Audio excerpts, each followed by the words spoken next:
So one question that we frequently get from states, districts, schools, policymakers, stakeholders from all around is how do we start to think about this information differently? There's a gap in terms of information between the secondary level and post-secondary level, and so that creates a kind of gap in terms of a feedback loop. So one key strategy that stakeholders have begun to use is to develop data systems that allow stakeholders to examine and understand needs. So at the secondary level, which is taken from the K through 12 state longitudinal data systems, and at the post-secondary administrative data can both be used to support these efforts. So examples of the state strategies to support the efforts to increase post-secondary readiness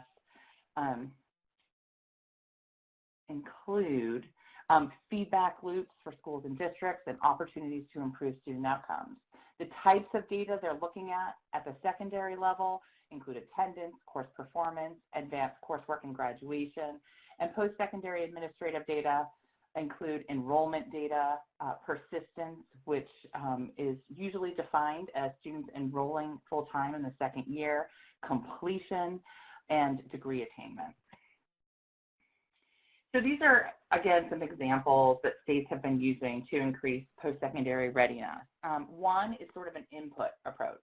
They're looking at the alignment between high school requirements and post-secondary requirements and really trying to raise high school graduation requirements, or really defining what a post-secondary readiness sequence of courses looks like so that students have access to courses they need to be ready in the post-secondary level.